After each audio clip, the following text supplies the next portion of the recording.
Hash hash. Hash whispers from the ice.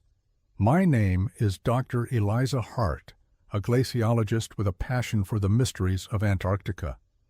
As I stepped off the small plane and onto the stark, frozen expanse, I felt a shiver run down my spine that had nothing to do with the cold.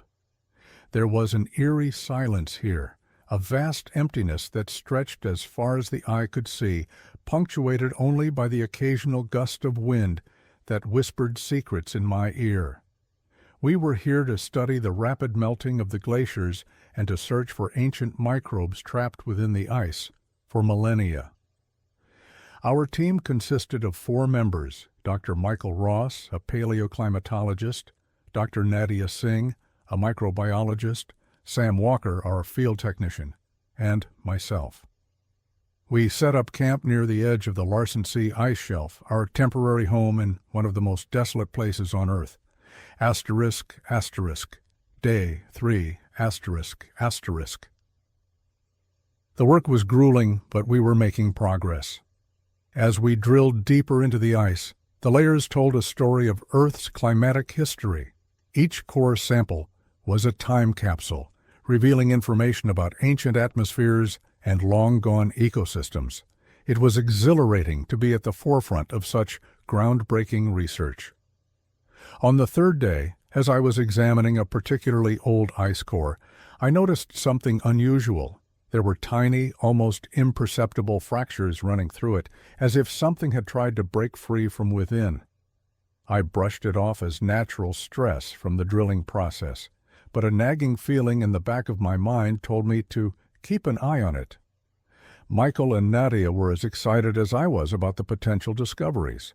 Over dinner in our cramped mess tent, we speculated about what kind of microorganisms we might find and what they could tell us about the Earth's ancient past. Sam, ever the skeptic, chuckled and told us we were chasing ghosts. That night I couldn't sleep. The wind had picked up, howling around the tent like a mournful wail. I tossed and turned, the sound seeping into my dreams, filling them with shadowy figures and indistinct whispers. I woke up in a cold sweat, my heart pounding. The wind had died down, but the whispers seemed to linger in the air. The next morning, I confided in Nadia about my restless night. She laughed it off, attributing it to the isolation and the relentless cold. But I couldn't shake the feeling that something was off. As we continued our work, I became more attuned to the subtle changes in the ice, the slight shifts and cracks that seemed to echo in the stillness. We had just finished drilling another core when Sam called us over. He had found something peculiar, a dark, irregular shape embedded deep within the ice. It looked like a fragment of some kind of organic material. Nadia was ecstatic, convinced it was an ancient microbe encased in the ice. We carefully extracted the sample and took it back to the lab tent for analysis. Nadia spent hours examining the sample under the microscope, but she couldn't identify it. The organism was unlike anything we had ever seen, a bizarre, otherworldly structure that defied classification. She hypothesized it was a completely new species, frozen in time for millions of years. That night the whispers returned, louder and more insistent. They seemed to be coming from the ice itself, as if the ancient organism we had unearthed was trying to communicate. I lay in my sleeping bag listening to the disembodied voices, unable to understand their message. The feeling of unease grew stronger, gnawing at the edges of my mind. As we continued our research, strange things began to happen. Michael and Nadia dismissed my concerns, insisting that it was just stress and fatigue. But I could see the doubt in their eyes. They were hearing the whispers too, even if they wouldn't admit it. The ice seemed to pulse with a life of its own, an ancient consciousness awakening from its frozen slumber. The situation reached a breaking point when Sam disappeared. We searched the camp and the surrounding area, calling his name into the endless white void, but there was no trace of him. It was as if he had been swallowed by the ice itself. Panic set in. We were isolated, cut off from the world with no way to call for help. The whispers became a constant presence, a sinister backdrop to our frantic efforts to find Sam. I could feel my sanity slipping away, the boundaries between reality and nightmare blurring. Michael and Nadia argued constantly, their tempers frayed by the relentless cold and the oppressive silence. The organism we had found seemed to be at the center of it all, its presence a malignant force that was tearing us apart.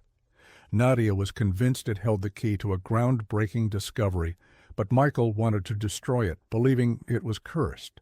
I was torn between them, my mind a battleground of conflicting emotions. The whispers grew louder, more coherent, forming words that echoed in my head. They spoke of ancient civilizations and forgotten knowledge, of secrets buried deep within the ice. In the end, it was the ice that claimed us.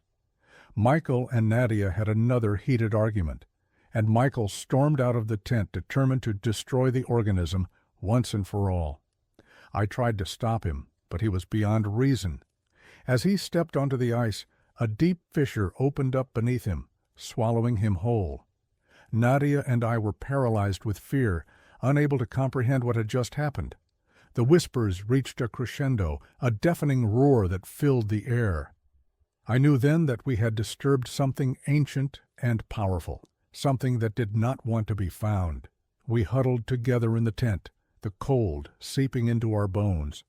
Nadia clung to the organism, her mind shattered by the events of the past weeks. She muttered to herself, the whispers now her only companions.